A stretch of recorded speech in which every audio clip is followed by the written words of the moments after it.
Eu queria começar lendo um texto para vocês que está lá na primeira carta que Paulo escreveu aos Coríntios. Nessa carta, Paulo traz vários assuntos instruindo a igreja de Coríntios sobre informações práticas, assim, como a gente pode viver essa nova vida cristã, como que é o comportamento de um cristão agora, né? Como cristãos, acabamos de ver aqui pessoas aceitando Jesus, rendendo a sua vida a Cristo. Acho que não tem nada mais feliz do que isso, nós vendo nossos irmãos, né? Mais irmãos entrando na nossa família. Então, ele traz bastante sobre essas nossas motivações, sobre como são esses nossos comportamentos agora como cristãos.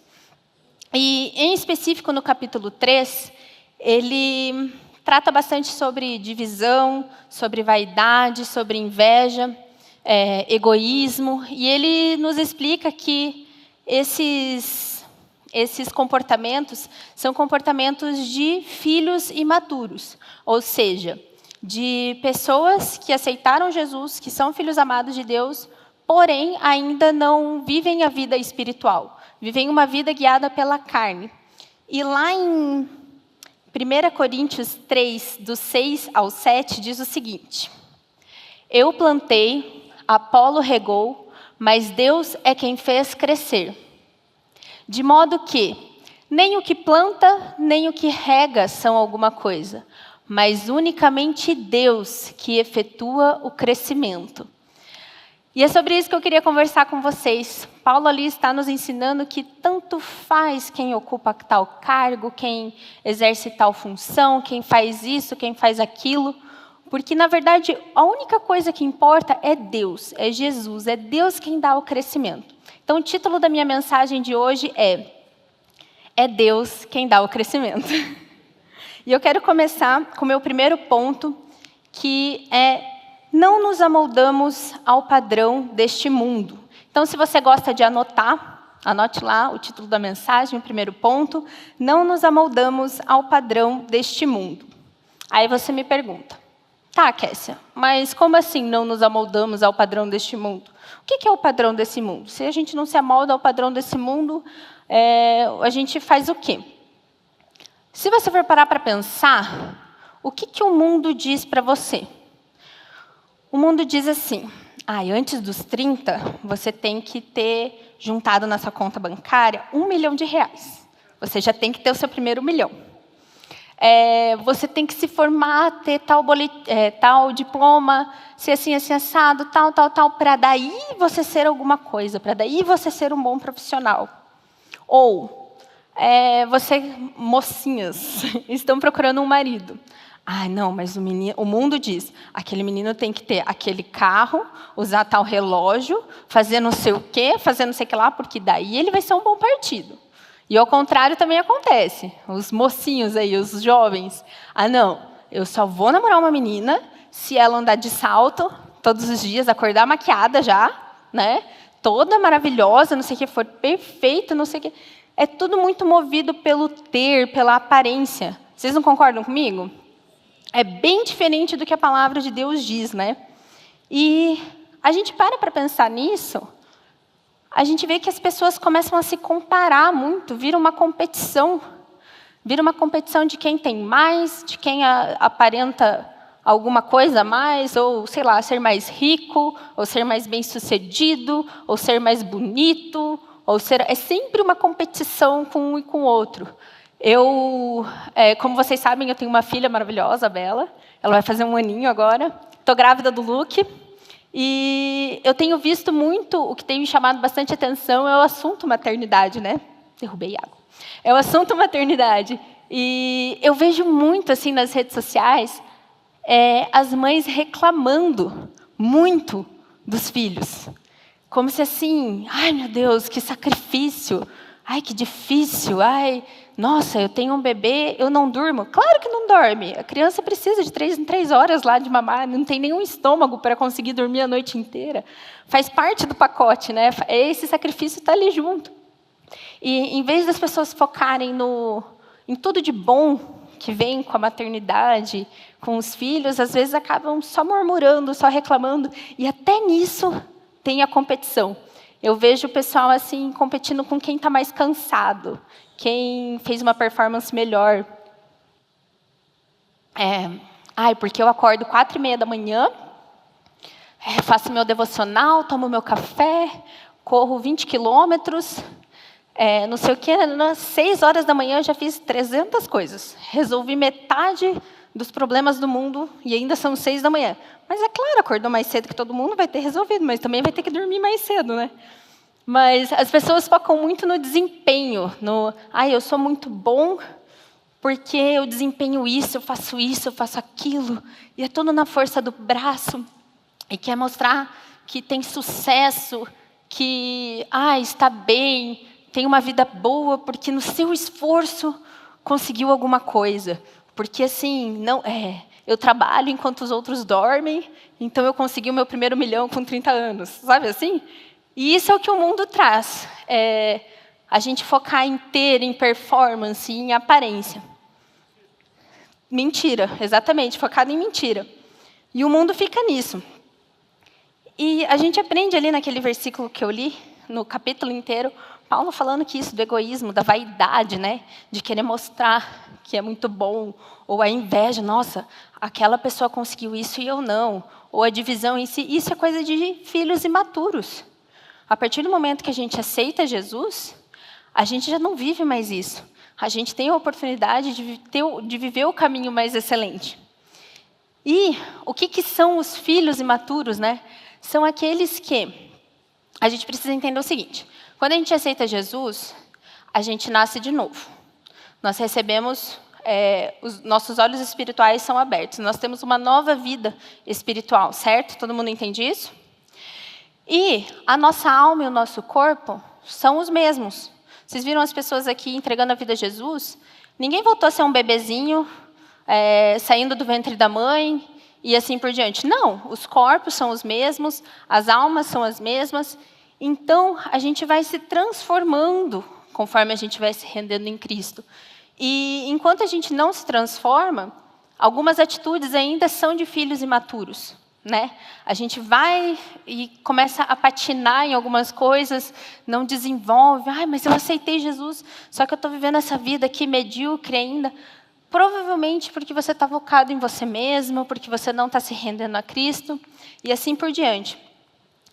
E a alma em si, a nossa alma, ela é insaciável. Então, se a gente buscar tomar decisões, sermos guiados pela alma, a gente vai aparecer alguma coisa, aparentar, né, alguma coisa, e assim por diante, mas nunca vai estar bom. Nunca vai ser o suficiente. Enquanto a gente trabalhar com a alma, ela é insaciável. E vai ser sempre vazio, né? Porque o ter, você perde. Até estava dando exemplo numa conversa agora há pouco. Então, para eu ter sucesso, eu tenho que ter um carrão. O carro tal. Beleza, o carro pega fogo aqui na frente, pronto. Não tem mais. E aí, agora? Acabou tudo. Como foi dito agora, não são circunstâncias, não são pessoas, não são coisas que definem quem você é. É a palavra de Deus, é o que Cristo já fez. E a aparência também, a aparência muda. Nós aqui, eu estou vendo vários jovens lindos e maravilhosos, né, cheios de colágeno. Todo mundo aqui com o botox em dia. Mas todos cheios de colágeno aqui, lindos e maravilhosos. E a nossa aparência vai mudar. A gente não vai ficar feio, a gente continua lindo. Com ruga, com tudo. Continuamos lindos e maravilhosos. Mas vai mudar, a aparência muda também. Por exemplo, com o tempo. Então, ficar focado nisso, em ter, em aparência, é muito vazio. São as coisas desse mundo. E a gente não se amolda a isso.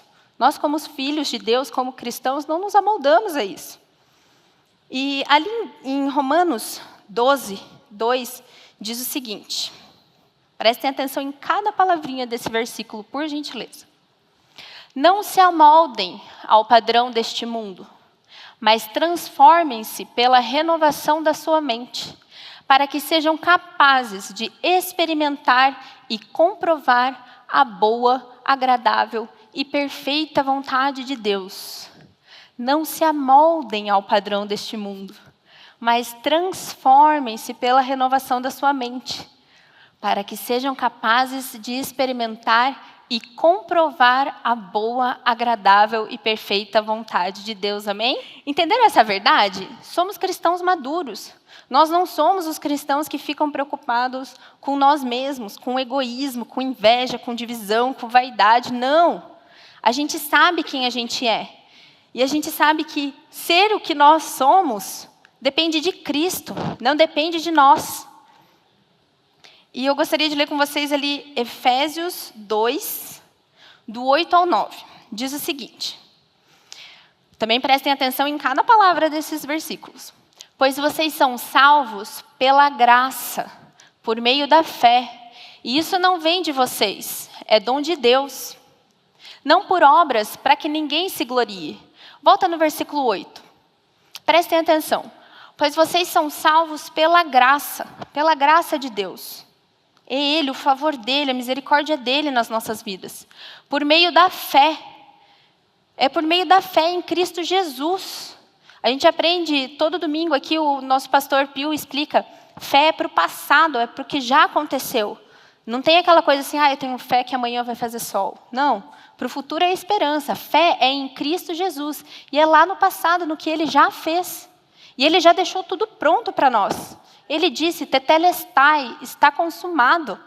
Está tudo pronto, Ele pagou o preço. Somos livres, temos comunhão com o Pai. Por quê? Por meio da fé em Cristo Jesus. Somos salvos. E isso não vem de vocês, é dom de Deus. O próximo, por favor. Não por obras, para que ninguém se glorie. Então não tem nada a ver com o que você faz. Você ser salvo, você ser filho amado, você ter a oportunidade de ter comunhão dia após dia com seu Pai Celestial, não tem nada a ver com o que você faz. Não é sobre você fazer certinho as coisas e aí então conquistar a posição de filho amado. Não. É sobre você receber, você crer em Cristo Jesus, ter fé nele. Ele já pagou o preço, Ele conquistou tudo o que precisava ser conquistado para nós. Através dele, na fé em Cristo Jesus, na sua obra consumada, nós acessamos todas as coisas, recebemos todas as coisas. E a gente precisa ter bem claro mesmo. Somos salvos porque cremos em Cristo Jesus. Isso está claro para todo mundo também. Todo mundo claro? Todo mundo entende isso, né? E ainda no livro ali de Efésios, o Paulo nos explica que em Cristo nós somos amados incondicionalmente. Em Cristo nós somos amados incondicionalmente. Não tem a ver com o que praticamos. Em Cristo somos perfeitos, somos puros, somos retos, somos justos. Em Cristo, não pelo que fazemos. Aí beleza, e alguns espertinhos já vão me perguntar assim. Então tá bom, Kessia, se não é pelo que eu faço, não vou fazer nada então, né? Ou vou fazer tudo de qualquer jeito. Se eu tiver vontade de fazer isso, eu vou fazer. Se eu tiver vontade de fazer aquilo, eu vou fazer. Se eu tiver vontade de fazer X, Y, Z, vou fazer. Porque tanto faz o que eu faço. Eu continuo sendo salvo, eu continuo sendo amado. Mas, como eu li lá em Romanos, a gente precisa passar por uma transformação na nossa mente para sermos capazes de experimentar a boa, perfeita e agradável vontade de Deus. Você pode ser salvo, você é filho amado de Deus, se você tem fé em Cristo Jesus, nada tira isso. Porém, você tem um caminho mais excelente. Você pode viver, experimentar, ser capaz de comprovar, experimentar e comprovar a boa, perfeita e agradável vontade de Deus. E isso acontece quando a gente transforma a nossa mente. Como transformamos as nossas mentes? Tendo comunhão com Deus, orando e assim por diante. E isso muda tudo. Então a gente entende que tem dois momentos. Nós podemos ser salvos ao crermos em Cristo Jesus e vivermos uma vida mundana, uma vida de filhos imaturos, uma vida deixada ser levada pelo vento, que tanto faz. Ou nós podemos ser cristãos maduros. Nós podemos experimentar e comprovar a boa, perfeita e agradável vontade de Deus. E o que me chama a atenção é experimentar e comprovar. Quando a gente comprova, é meio que a gente dá um recibo daquilo que a gente está vivendo, dá um recibo da boa, perfeita e agradável vontade de Deus. E isso, para mim, quer dizer que nós seremos testemunho de Jesus onde quer que a gente esteja. Então, se você está na sua faculdade, se você está num relacionamento, se você está no seu trabalho, no seu estágio, com a sua família, e você se rendeu a Cristo, você optou, né, por mais do que filho, além de filho amado de Deus, você vai reinar em vida. Você vai experimentar e comprovar a boa, perfeita e agradável vontade de Deus. As pessoas vão ver Jesus através da sua vida. E esse é o propósito de todos nós. Existe um único propósito para todos nós. É revelar a Deus através de Cristo Jesus. Seja como for, cada um com a sua qualidade específica. Por isso que não faz sentido a gente se comparar com o outro. Cada um aqui tem uma característica específica, foi desenhado de uma forma específica para revelar Jesus daquela forma.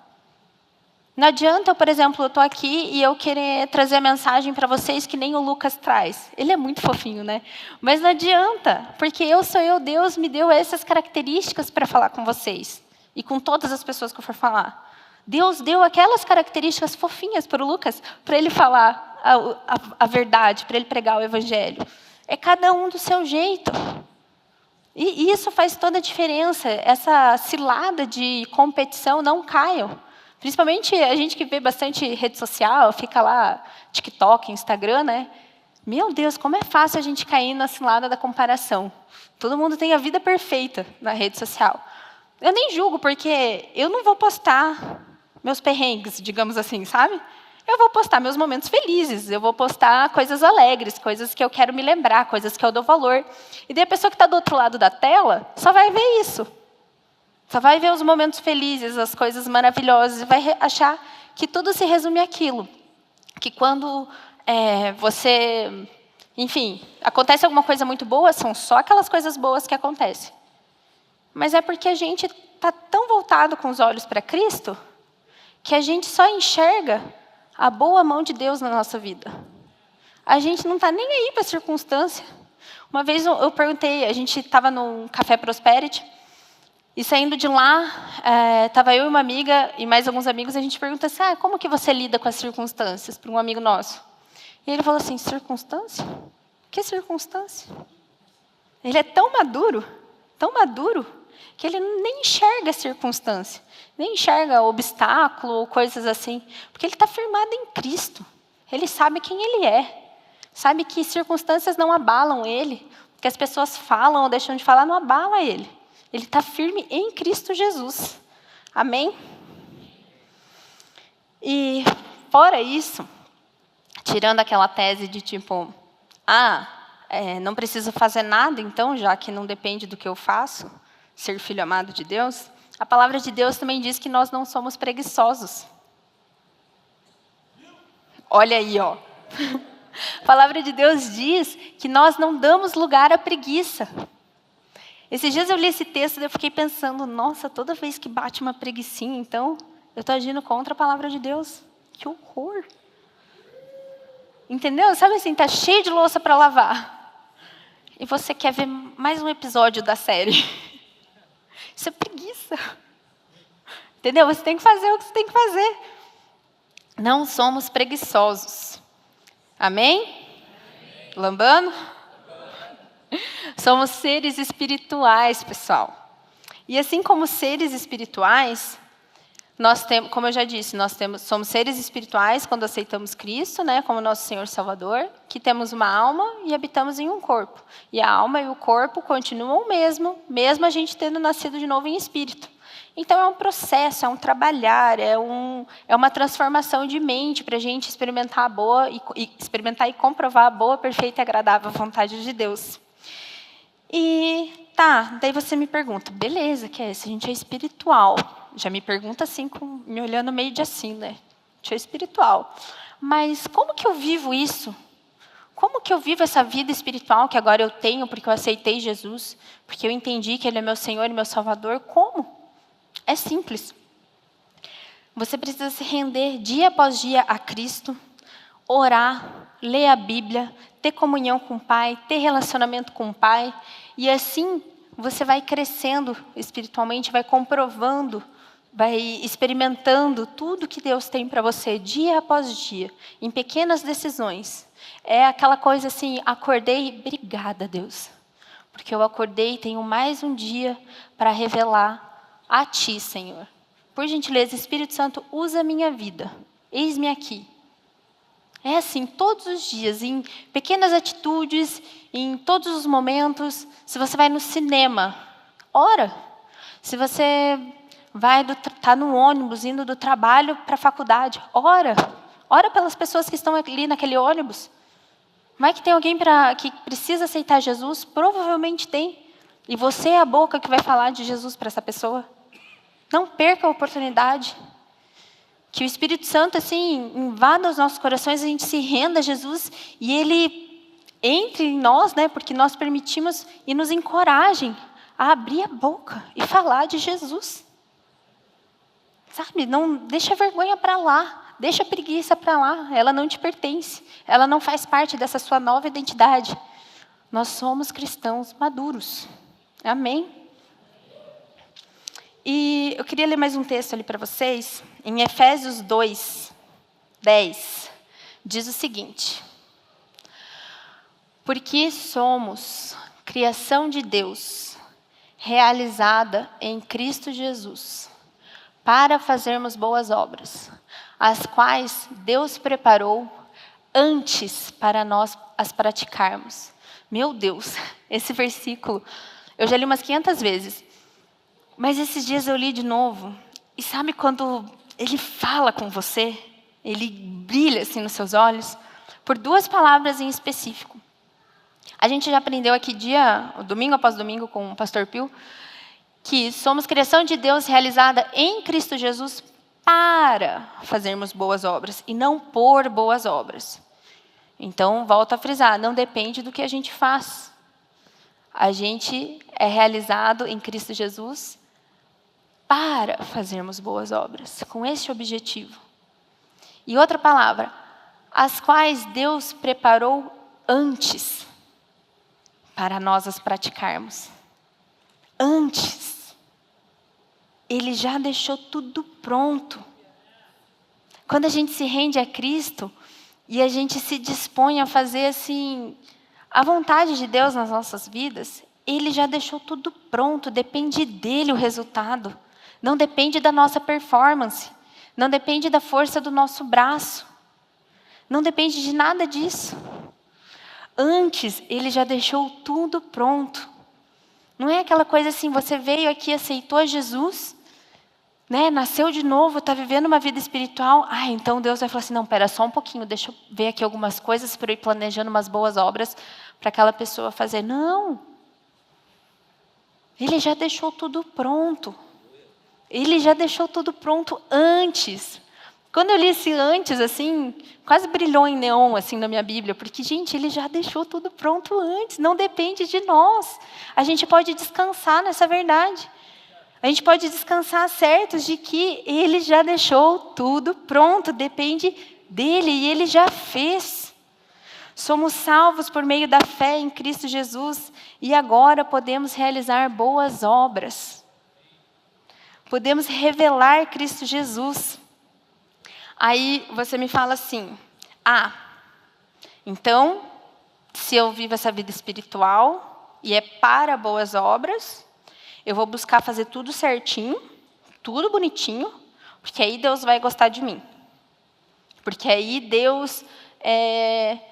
aí eu vou conseguir ter comunhão com Deus. Aí eu vou conquistar alguma coisa. Não. Ele é maravilhoso. Eu vou falar de novo. Ele já preparou antes para nós praticarmos. Ele é muito maravilhoso. Ele quer ter relacionamento com a gente. Ele quer tanto que a gente experimente e comprove a boa, perfeita e agradável vontade dele, que Ele já deixou tudo pronto. A gente só precisa administrar. Eu já falei aqui, mas quando eu engravidei, eu sempre quis ser mãe. Sempre, desde novinha. Quando eu engravidei da Bela, bateu um desespero. Falei, beleza, estou grávida, mas e agora? Essa criança vai nascer e eu que vou ser a mãe? Coitada dessa criança, né? Aí eu fiquei assim, meio desesperada, assim, deu um... Ai, meu Deus. Aí o Lucas falou assim, muito sábio, falou assim, amor, quem tem uma palavra tem tudo. Filhos são herança do Senhor, uma recompensa que Ele dá. A Bela é dele. Ele já deixou, antes de chamar a gente para ser pai, ser mãe dela, Ele já deixou tudo pronto. Ele já deixou tudo pronto. E herança a gente não conquista, a gente usufrui.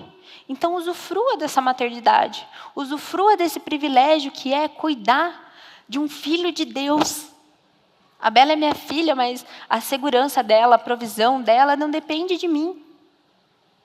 Então eu vou ser uma mãe de qualquer jeito, né? Porque daí Deus cuida, né? Não, eu vou ser uma mãe excelente. Porque eu sei quem eu sou em Cristo Jesus. Isso serve para todas as coisas. Na faculdade, no trabalho, com um relacionamento, na sua casa, com seus pais.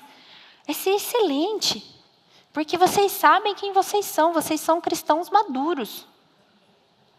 É diferente, é diferente. Fazemos tudo o que fazemos com excelência, sabendo que somos espirituais, que temos a vida eterna, que as coisas desse mundo são passageiras. Lembra que o carro, se pegar fogo, pronto, sumiu, né? Mas quando a gente nasce de novo e a gente recebe a vida eterna, a gente passa a viver essa vida eterna, a plantar sementes eternas, a agir com foco no eterno. Porque as coisas desse mundo são passageiras, esse corpo perece. Mas nossa vida espiritual não, nós estamos em Cristo Jesus, nós temos a vida eterna. Então a gente começa a agir, a caminhar conforme o que a palavra de Deus nos diz. Conforme a revelação que Deus nos dá individualmente. Mais uma vez eu repito, não adianta se comparar. Cada um é especial. Somos todos iguais perante Cristo, perante Deus. Somos todos filhos amados de Deus. Mas cada um tem a sua singularidade. Cada um é um órgão do corpo, da igreja, e exerce o seu papel. Não faz sentido se comparar. E o que a gente aprendeu até aqui? Vamos ver se vocês estavam prestando atenção. Não nos amoldamos ao padrão deste mundo, certo? Somos salvos pela fé em Cristo Jesus, no que Ele já fez, no que já está pronto, certo? Somos espirituais, somos cristãos maduros, e Deus já preparou as boas obras para praticarmos. Já está tudo pronto. E é Deus, queridos, é Deus quem dá o crescimento, é Ele quem dá a vitória. É sempre Jesus. Não tem outro caminho, não tem outra verdade, não tem outro lugar que você encontre vida. É sempre em Jesus. Ele é o caminho, Ele é a verdade e Ele é a vida. É sempre sobre Ele, através de nós, por meio de nós. Quando nós nos rendemos a Ele e dizemos, eis-me aqui, Senhor. Usa a minha vida. Eu quero ser luz naquele lugar. Eu quero comprovar, eu quero experimentar a boa, perfeita e agradável vontade de Deus. Eu quero que as pessoas conheçam Jesus através da minha vida. E, gente, tem muita gente precisando conhecer Jesus. E depende de você falar dele. Deus usa pessoas.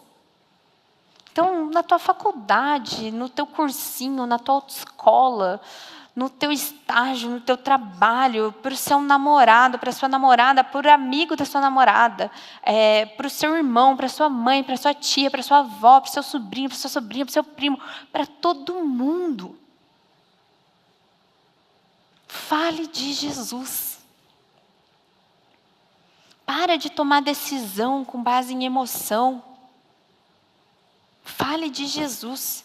Não vai lá, mas eu estou com medo de falar aquilo. Se eu falar, ele não vai entender e não sei o que. Fale de Jesus. Fale do amor de Deus.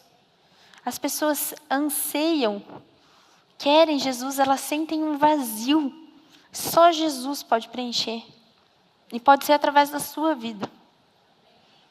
Em Provérbios 21, 31, também é um versículo assim, que nesse tema de que Deus dá o crescimento, Deus dá a vitória, ele salta aos meus olhos.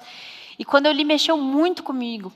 Diz assim, prepara-se o cavalo para o dia da batalha, mas o Senhor é que dá a vitória. Prepara-se o cavalo para o dia da batalha, mas o Senhor é que dá a vitória. Olha que forte isso. A gente se prepara, a gente age com esmero, a gente age com excelência, a gente dá o nosso melhor. Mas é Deus quem dá o crescimento, não depende da nossa força. É mais leve a gente entender isso e agir com base nisso. Por exemplo, para eu subir aqui e falar com vocês, eu converso assim bem com as pessoas, mas subir aqui é diferente. Vem um temor, vem uma coisa assim, mas a hora que eu paro e penso, não sou eu vou me preparar, eu vou estudar a palavra, eu vou estruturar uma mensagem, mas não sou eu aqui, é Cristo em mim, é Ele falando com vocês, é o Espírito Santo falando com vocês. E eu tenho certeza que o que eu falar aqui, as palavras de Deus que eu ler aqui, vai soar de uma forma única e específica para cada pessoa aqui.